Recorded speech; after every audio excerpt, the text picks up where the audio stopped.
Welcome. In today's video of the 30-day challenge, it's day 7, and I'm talking about the most underrated habits created by tiny changes in my life. And we're also going to talk about what ChatGPT says since it chose this topic based off the previous comments. So my name is Cameron Amber Benson, by the way, and my tiny habit changes that led to underrated freedoms, I think still always goes back to meditation for me. The most foundational habit, really the first habit that I ever tried to intentionally create was a meditation habit because meditation was something that I did as a suggestion from my therapist, and that allowed me for the first time ever to slow down my mind and become aware of how much mental chatter there was going on and how much my mind created the reality around me. And I don't even mean in some sort of a magical or abstract way, but I mean the stories and narratives it tells. I always remember this one distinct time when I was meditating and I was lying down there for maybe 10 minutes and the session ended and I got up being like, so much happened, even though I was completely still. The world around me seemed to spiral and shape and change, and there's just so much going on in my mind, so much to process, so much thinking, so much going into the future, going into the past, going here or there, solving different problems. But meanwhile, my entire body was completely still the entire time. And I think this plugs into one of the most underrated freedoms that any of us can possess, which is the freedom of your mind. The freedom of your mind to go and do things that you want to do, to not be constrained by the beliefs or ideas or thought processes of others, but of your own design, for your mind to be of your own will, to have the freedom to choose to create, to direct your mind to do the things that you want it to do, rather than being, kind of enslaved by the natural habits and processes, or if you, in the Eastern tradition, by your karma, just that constant pattern of cause and effect. You can actually learn to slow down, see your thoughts, see your mind, and choose a different reality for yourself. So that would be mine that I would go to. Now we're going to go to ChatGPT with the specific questions that it has. So we're going to go to share my screen. ChatGPT, what's the most underrated freedom humans can find by changing their habit? Do we understand the power of tiny changes? Why? Here we go. Most underrated freedom from habit change. The most underrated freedom humans can find by changing a habit is freedom from mental clutter. Hey, there we go.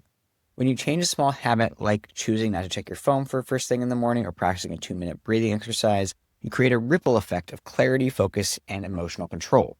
Suddenly, you aren't just changing a behavior, you're reclaiming control over your mental space, making room for new thoughts, deeper focus, and authentic self-awareness. Do we understand the power of tiny changes? Why? Yes, because we're wired to focus on grand transformations, big achievements, radical overhauls, or epic life changes. But tiny changes feel insignificant at first. They don't immediately give us the dopamine hit we crave, so we dismiss them.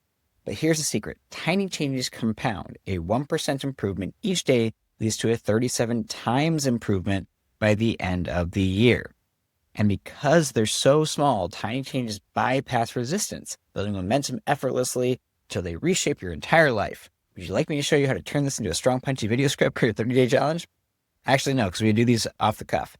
So, but we are going to stop sharing my screen.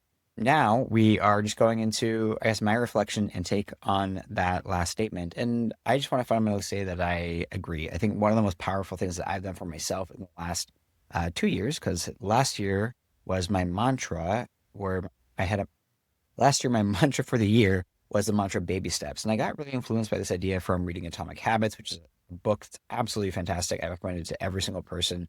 I read a lot of self-help books, and that one is one of the ones that's like a cornerstone self-help book if you're ever interested in that kind of thing. It talks about making these micro habits. And one of the ideas of this is that when you want to start something, make it as simple and easy for you to succeed as possible. And then probably like cut that in half. Like make it so simple that you can't fail. And initially when this came through, there was a lot of people who talked about like doing like a habit to like trick yourself. Like you're learning to floss your teeth, right? You do one tooth and then your body's gonna be like, well, I did one tooth, so I might as well do all of them. But like that kind of thing never worked for me.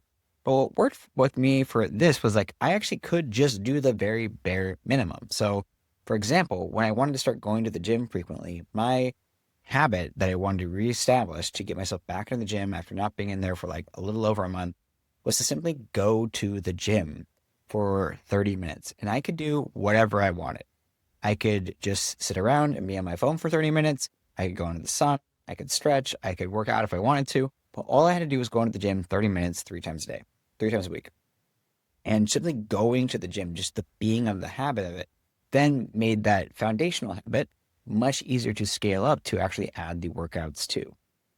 This is also really big for my writing habit that I have.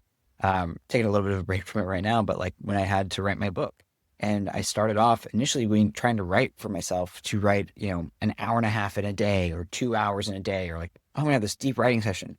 And for me personally, that just like never really worked. What worked best for me was to write regularly, so write pretty much every day, but start off really small. So I started off with just 15 minutes. Literally, it's all that mattered. It didn't matter if I actually even wrote anything. I would just turn on the timer, put on my headphones, and be at the computer and write as best as I could. And for the next like 15 minutes or so, I would write. And then after a period of time, I scaled that up to 20 minutes. And then I got up to 30 minutes. And all right, so I had doubled my writing time by the time we got to that period. And that was really huge for me because I was suddenly able to develop this writing habit and really build this muscle of focus and attention that it takes to write and do that kind of work.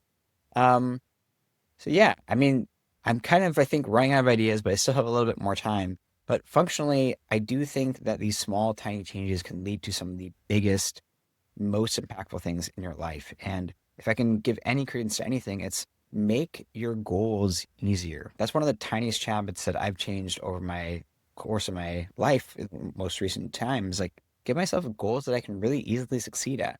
If I feel like, oh yeah, it would be awesome to do like the most optimal thing and get like 5 days of exercise in, that's fantastic. But right now, can I just do two? Can I try the sample version of it first? Can I give myself an easy win to see if I even like this thing that I want to keep doing it to versus overcommitting, burning myself out, and then running into that same wall over and over and over again. So, if you have a good story of change that you made with a small change that led to a big freedom in your life, or small freedoms in your life, or tiny changes, tiny habits that led to powerful things in your life, make sure to leave it in the comments below. Make sure to leave a suggestion for next video. My name is Cameron Edward Benton, and I will see you in the next one.